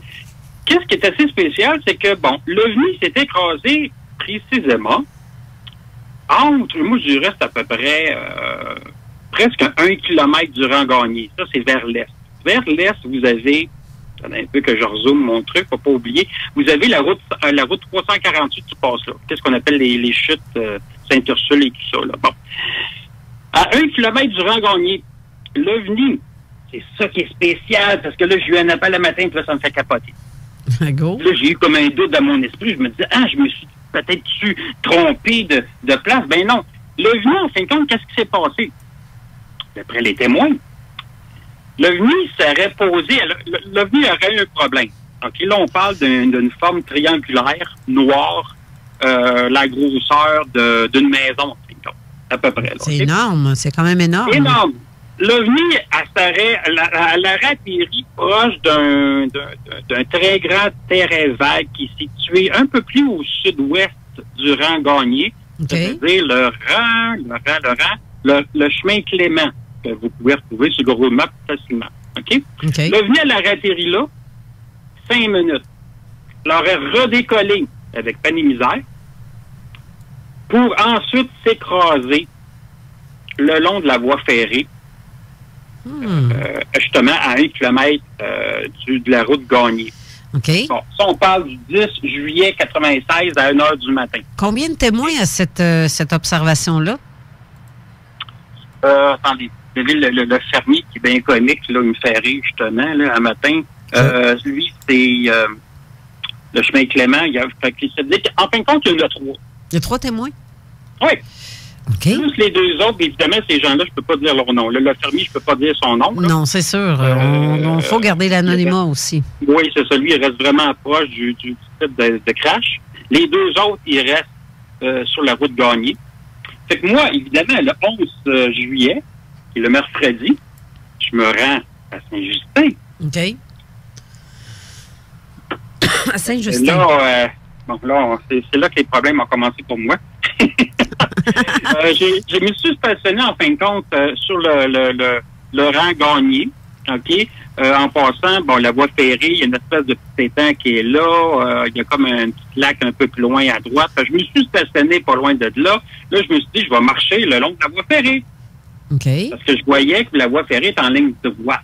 Je voyais qu'il y avait de l'activité. Je voyais qu'il y avait du monde. Je voyais que ça avait été barricadé, la voie ferrée. Ah oui? Je me doutais que c'était l'armée qui était là carrément. Là, on s'entend. C'est pas la SQ ou la police qui vont faire des choses comme ça. Il y avait aucun policier de toute façon. Fait que là, les gens, les témoins qui restaient là, qui me disaient, écoute, tu pourras pas aller, tu pourras pas marcher très très loin. L'armée t'attend à l'autre bout. Ben, je vais essayer de m'approcher. Et comme tu sais, Carole, moi j'aime ça, hein, je vais fouiller. Mais oui. Non, t'es pas peureux. Non, je descends dans des bases un peu partout au Québec. Bon, bref, OK, je veux pas m'étaler là-dessus. On en revient à Saint-Justin. Là, moi, je continue. Écoute, moi, j'avais mon sac à dos, j'avais des appareils pour, comment on appelle ça? Bon, des compteurs Jaeger. Oui, pour mesurer le niveau de radiation. C'est ça. Fait j'en avais deux. J'avais mon gros modèle. J'avais mon petit en forme de crayon. Je me dis, bon, s'il y a quelque chose, ça va changer de couleur. Puis là, je commence à marcher. Ça faisait à peu près un demi-kilomètre. Non, pas un demi-kilomètre. Un quart de kilomètre à peu près que je marchais. Okay. Là, j'approchais la barricade. Tu comprends-tu? Mm-hmm. Puis là, quand j'ai vu les soldats qui étaient là, je bon, encore eux autres. Quand je dis encore eux autres, là, c'est pas l'armée canadienne, oubliez ça, là. C'est des soldats qui sont habillés tout en noir, OK? Sur leurs épaules, il y a un grade, ça s'appelle lieutenant, sergent. Il y a juste ça. Puis l'autre signe qu'ils ont sur eux, là, sur la poitrine de gauche, c'est toujours le fameux carré noir. Excuse-moi, le carré rouge avec un carré noir. C'est juste ça qu'il y a comme signe sur eux. Moi, je continue à avancer. Les gars sont armés en passant. Hein? Ils ont des mitraillettes et tout ça. Moi, je continue à avancer. Jusqu'à temps que, bon, j'arrive à la barricade. Là, qui me disent, vous pouvez pas passer, Fait là, genre, ouais. OK, ben, attends un peu, toi. Ils te pointent-tu avec leur arme? Oui. Ben, voyons donc. Ils m'ont menacé. Oui, ils m'ont menacé. Ils m'ont dit, là, ils disent, écoute, on te voit aller, là, ils te retournent vers la route Gagné, là, puis tu reviens plus jamais ici. Là, je me suis dit dans ma tête, ah oui, c'est ça que tu penses, toi. Ça presse. Fait moi, j'ai revenu, j'ai dit, mon marché un bout, je vais revenir sur mes pas, jusqu'à temps qu'ils me voient plus vraiment. Après ça, j'ai comme bifurqué vers la forêt. Revenir sur mes pas.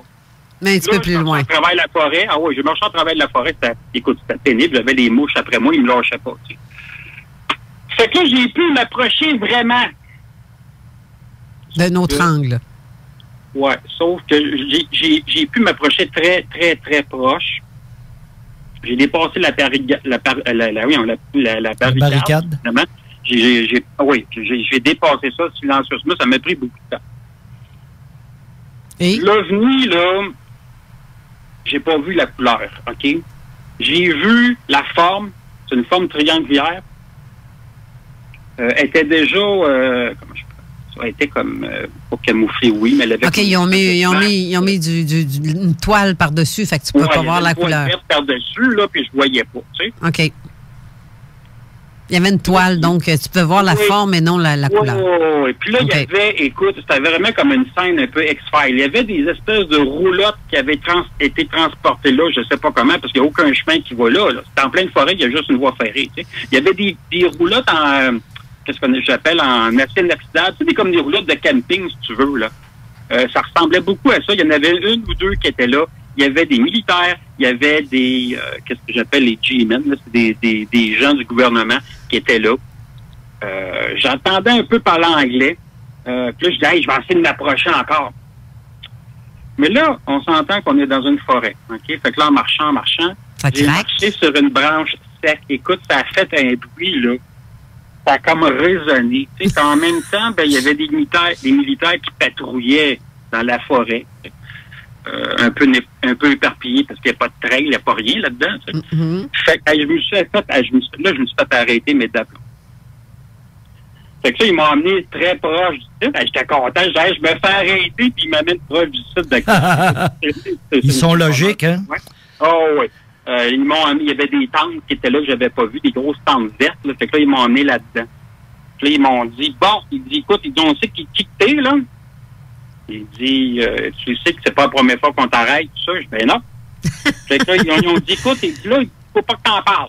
T'es un habitué? Oui, je suis un habitué, vraiment, oui. Tu sais, habituellement, c'est toujours le même sergent qui m'arrête. Non, mais soit tu cours après le trouble, toi. Oui. Quand on veut savoir. J'aime ça, manger des volets. Oui, moi, j'aime ça me faire dire... Je veux dire, il y en a beaucoup des ufologues, il y en a d'autres, on va dire des journalistes, chroniqueurs, et ils vont pas sur le terrain, ils font juste critiquer quelque chose qu'ils ont entendu. Ça, c'est facile, ça. Oh, mon Dieu. C'est trop facile. Ah, que t'as raison. Si tu vas pas sur le terrain, oui, tu peux faire une petite critique, mais juge pas qu'est-ce qui s'est passé, maudite merde. Je vais pas me fâcher, là. On n'en nommera pas. Non, mais tu sais, juste pour le... Comme j'ai dit, je vais parler du cas de Saint-Adolphe-d'Howard, justement, il y a des ufologues qui ont critiqué des choses. Écoute, là, je suis pas content, tu sais. Mais pour Louisville, pour Saint-Justin, bon, ils m'ont amené dans leur tente. J'ai resté 1 heure là, à me dire, ça... Il me disait, là, faut pas t'en parler, puis là, ça va mal tourner pour toi. Puis, bon, il y a eu comme... il y a 2 hommes en noir qui sont rentrés dans le temps. Les autres, ils m'ont jamais parlé. Jamais parlé. Puis là, ils me regardaient. Ça fait, avec leurs yeux menaçants. Là, je me disais, écoute, je riais presque dans leur face. Tu sais, là, je me disais, écoute, c'est ridicule. Non, ben, tu sais, des hommes en noir, Carole, je suis rendu à mon 6e avertissement. Ouais. Mais pas m'arrêter. Non, mais puis le pire, c'est qu'ils sont pas bien en noir. On appelle ça des Men in Black, mais en fait, ils sont pas tous en noir. Il y a même des femmes qui sont habillées comme ça. Il y en a qui sont en bleu marin, il y en a qui sont en gris. En jeans. Il peut avoir des... je veux dire, il n'y a pas juste des Cadillac, des Lincoln, mais il peut y avoir des voitures japonaises. Exactement. À Longueuil, au Congrès 601, il y avait des Land Rover, il y en avait 3. Là, je me dis, tabarnak. Je me souviens. Ouais. Comme mes 3 Yukon que j'avais aussi la semaine dernière, parce que j'ai annoncé que j'allais à l'hôtel Universel. Pouf! 3 beaux Yukon noirs. C'est un hasard. Un méchant hasard. Oui, c'est un hasard. On se comprend. Méchant hasard. On se comprend. Oui. Puis, je te dirais qu'en parlant des hommes en noir, quand je les ai vus à Longueuil, tout ça, là, c'était peut-être un peu. La 2e fois que j'ai pu avoir une conversation avec ces gens-là, j'ai posé des questions, ça n'arrêtait pas. Tu sais. Puis ils m'ont répondu. Tu sais, ils m'ont demandé pourquoi vous me surveillez. Ben là, c'est comme évident. Tu sais, tous mes dossiers que j'ai, puis le croustillant que j'ai comme dossier de venir au Québec. Puis là, ils m'ont dit, écoute, t'es pas tout seul. Il y en a 2 autres qu'on surveille. Puis là, ils m'ont nommé les noms, mais je peux pas le dire sur les autres. Tu sais, Carole, tu sais de qui je parle. Là. Quel dommage. Quel dommage! On va dire, il y en a 2 qui c'est... Ben, écoute, un, c'est en région de Montréal, puis l'autre, il est dans le Nord. On va dire ça de même. Okay. Bon! C'est des tannants, de toute façon, c'est pas grave. Bon! Ben, mais là, ils sont tous après moi ces temps-ci, là, je suis content.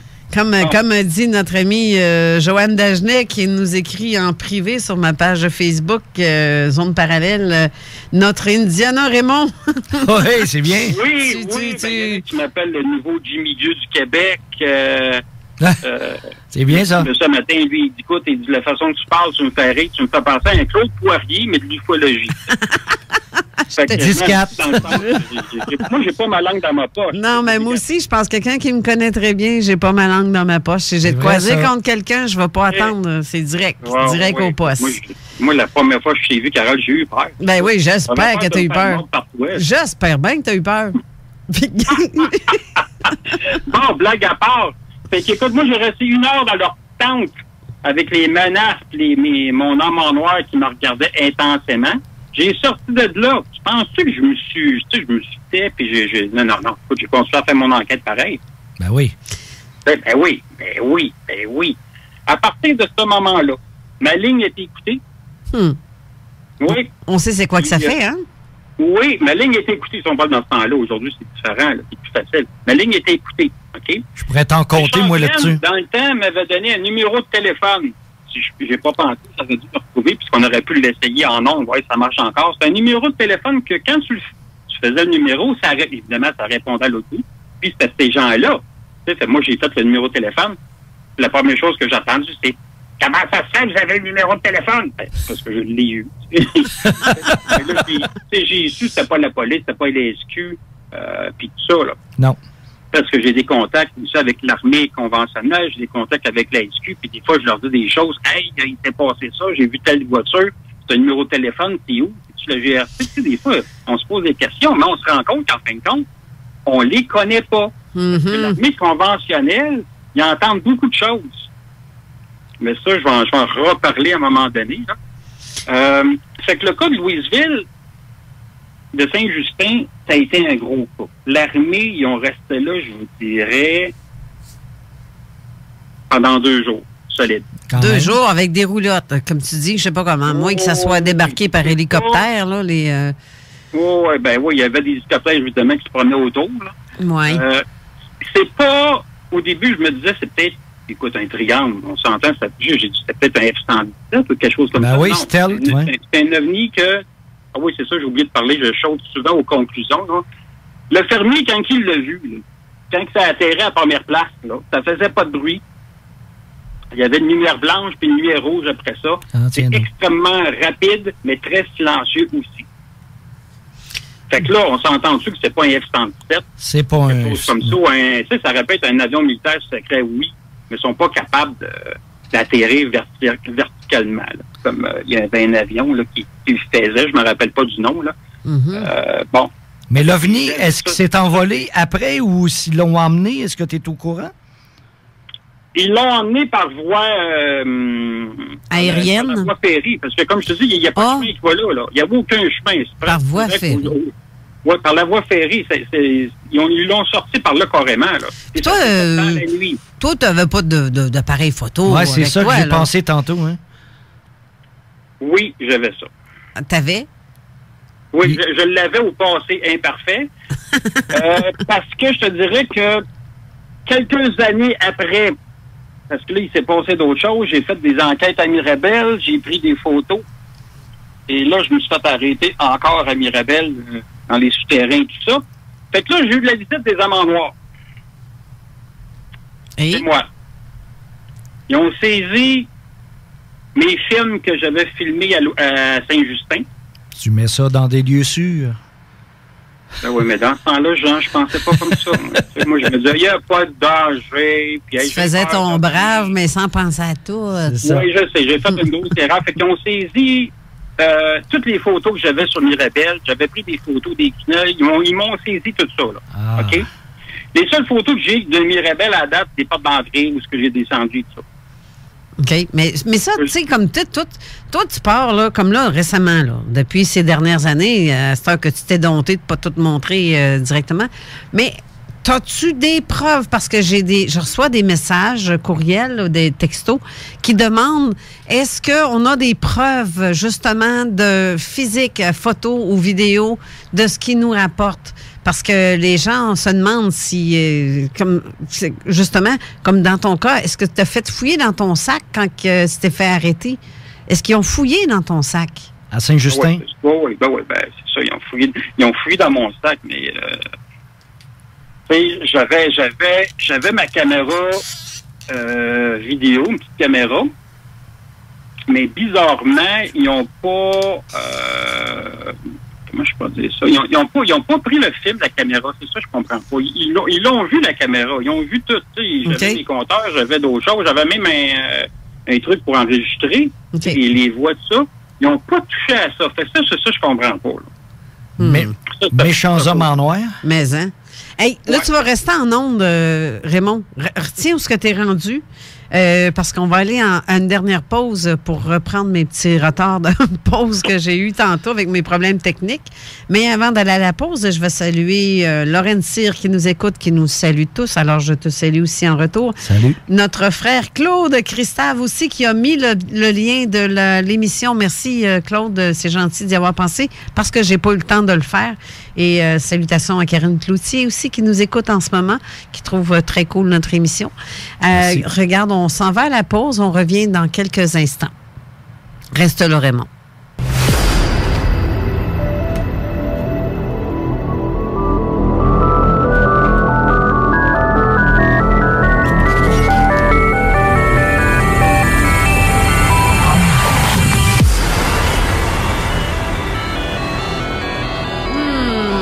Mais oui, on est de retour. Raymond, t'es toujours là?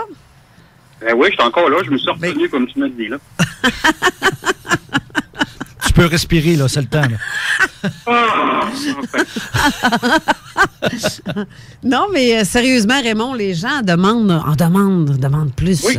Ils veulent connaître, ils veulent comprendre tout. Oui, ben, je comprends ça. Je sais que, tu sais, même il y a beaucoup de gens, depuis que je fais les émissions à la radio avec toi, c'est super le fun. Il y a beaucoup de gens qui m'écrivent et me disent, Raymond, as-tu des preuves de qu'est-ce que tu dis, tout ça? Oui, j'ai des vraies photos.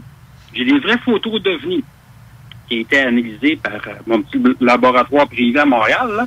Mm-hmm. Mais, qu'est-ce qui est plate, c'est que, bon, tu sais, c'est sûr, pour le cas du Saint-Justin, je trouve ça comique. Tu sais, je le sais que ça a l'air incroyable. Il doit se dire, voyons donc, Raymond, il y avait une caméra photo, une caméra vidéo. Les hommes en noir, ils ont fouillé mon sac. Puis ils n'ont pas saisi les films. Ils m'ont laissé partir avec ça. Bon, c'est sûr que quelques temps après mon enquête de Mirabel, là, j'ai eu de la visite des hommes en noir. Tu sais. Puis là, ils ont tout saisi. Ils ont dû dire, bon, là, on ne fait peut-être pas la même erreur, là. Mais c'est assez spécial. Ben oui, c'est spécial. Surtout spécial. Surtout si tu t'es pas fait saisir ton appareil, parce que ce serait le genre de faire ça. De dire que oui, on te regarde en te saluant ou en voulant dire on est là, on te watch. Parce qu'ils sont réputés pour faire peur au monde, pour enlever les preuves. C'est ça. C'est ça qu'il y en a qui doivent te dire, là, ou se dire. Oui, ils sont très menaçants. Je veux dire, Saint-Justin, les sont tous armés, on s'entend, mais c'est pas ça qui va m'impressionner. J'ai déjà eu souvent des guns à la tête pour dire, hey, écoute, là, comme exemple, Mirabel, qu'est-ce que tu as vu dans les tunnels en bas? T'en parleras pas. Tu sais, puis là, moi, je les regardais, puis je dis, gars, ça marche pas, ça. Moi, je suis là, j'enquête, je descends, je vais fouiner partout, puis je vais partager ce que j'ai vécu. Fait que c'est pas tes menaces qui vont m'arrêter, c'est pas vrai. Fait que, gars, c'est ça. Et voilà. Tu vas avoir d'autres petites visites imprévues, toi, si tu continues. Hey, non, mais sérieux, là, j'aimerais ça que tu m'en mettes, moi, sur ma page de Zone Parallèle de ces petites photos-là. On veut pas le savoir, on veut le voir. Oui, OK. Mais là, c'est sûr que la prochaine fois, là, je sais, je m'excuse auprès des auditeurs. J'étais supposé d'être là aujourd'hui à Lévis. Mais oui. Oui, je sais, mais il s'est passé certaines choses. Bon, mais c'est sûr qu'au mois de septembre, je vais être là. OK? Au mois de septembre, je vais être là. Ils disent tout ça. J'ai hâte de le voir.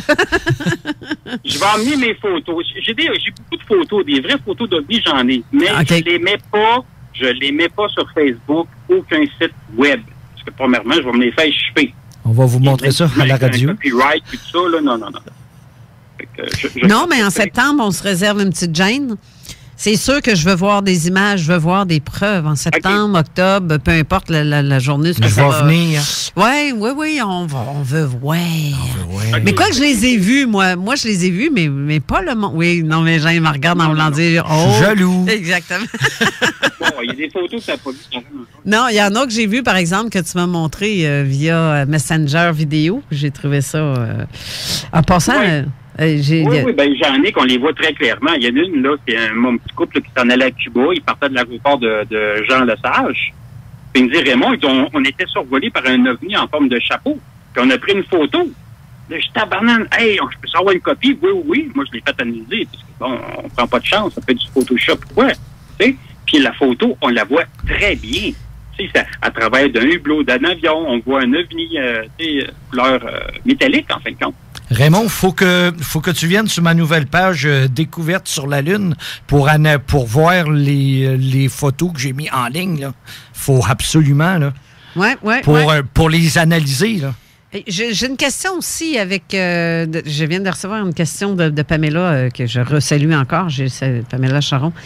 De Zone Anormale. Oui. Elle demande, en fait, c'est tes hommes en noir. Est-ce que tu as vu seulement la forme humaine des hommes en noir, des Men in Black, ou tu as vu l'autre sorte de Men in Black qu'on dit que ça ressemble à des robots, ou je sais pas quoi, là, qui ont un drôle de visage, teint blanc? Oui, OK, il y en a deux sortes. Bien, justement, lequel t'as vu, toi?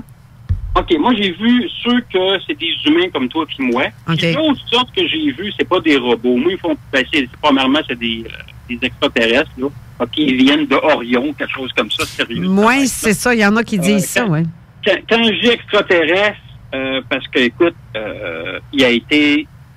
Moi, je ne sais pas dire ça. Premièrement, quand tu le vois, tu as un doute. La façon qu'il marche, oui, il est saccadé. Ça nous fait penser à un robot, mais j'étais sûr que c'était pas un robot. L'autre anecdote, c'est que nous autres, on a 5 doigts habituellement. Hein? Oui. Nos mains, on a 5 doigts. Lui, il avait 5 doigts aussi, mais le 5e doigt, le petit doigt, là, il pliait pas, pantoute. Toujours le doigt en l'air. C'est les envahisseurs, là. Et voilà, mon cher Jean. Fait que ça, c'est vrai. Il y a beaucoup de messages là-dedans. Hein? C'est pas juste un épisode d'une télé-science-fiction. Il y a beaucoup de messages là-dedans. Bref. Le fait que le 5e doigt, il pliait pas. OK? Les autres, je les ai vus sur le Mont-Royal, à Montréal. Le pourquoi, ça serait long à expliquer, là, mais j'ai fait une petite enquête là. Il y a beaucoup de choses qui se passent sur le Mont-Royal. Il y a beaucoup de souterrain qui est là. Fait que les autres, ils étaient dans une voiture, une grosse Cadillac, justement noire. Ils ont sorti de la voiture parce que, moi, j'allais me promener un peu partout sur Mont-Royal. En tout cas, bref, les autres qui arrivent, je vois que le 5e doigt, il plie pas. La façon qu'il marche, c'est saccadé. Je vois une peau très blanche, un peu comme un albina. Ils sont toutes chauves. Ils ont des lunettes fumées puis un chapeau. C'est vraiment le type. T'sais. Sauf que celui qui m'a parlé dans une voix très aiguë, une drôle d'accent, mais très aiguë, il enlève son chapeau puis il enlève ses lunettes. Puis c'est rendu... OK. Et? Fait que là, ça a été un choc. Je me suis aperçu que c'était pas inhumain. On s'entend. Puis là, c'était pas... Les yeux qu'il y avait, là, c'est pas vrai. J'allais faire une joke plate, là. C'était pas un miroir, là. Non. Non, mais t'es chauve, là. Tu te rases les cheveux. C'est le même genre que l'on parle dans la prophétie la prophétie des ombres, mais dans le livre. C'est ça que tu parles? Oui. OK. Oui. Puis c'est des êtres, écoute, c'est pas des êtres positifs, là, énergétiques. Ils sont très, très négatifs. C'est très noir. Tu sais. Puis ils dégagent, il y a une énergie qui dégage de ces gens-là. Là. T'as la chienne. Moi, comme je peux vous dire ça, c'est bien rare je vais avoir peur, Carole. Très, très rare. Tu sais, parce que je fouine partout, tu sais. Sauf quand tu m'as vu. Ils me foutent la chienne, mais pas à peu près. Ils sont très grands. Moi, je mesure... Ben, justement, t'es grand. Ils sont plus grands que toi. Ben oui. Ils sont très grands, sont carrés des épaules. Ils sont pas armés, mais je soupçonnais qu'il y avait une arme sur eux, mais ça me tentait pas de leur demander. En fin de compte, ça. OK. Mais là, est-ce qu'il y avait juste toi qui pouvait les voir ou si le monde alentour de toi, s'il y avait du monde, aurait pu les voir? Sur le Mont-Royal, il y avait des cyclistes qui passaient, parce qu'en fin de compte, j'étais sur le Mont-Royal, parce que le Mont-Royal, on s'entend que c'est grand, là. Moi, j'étais vraiment situé proche tu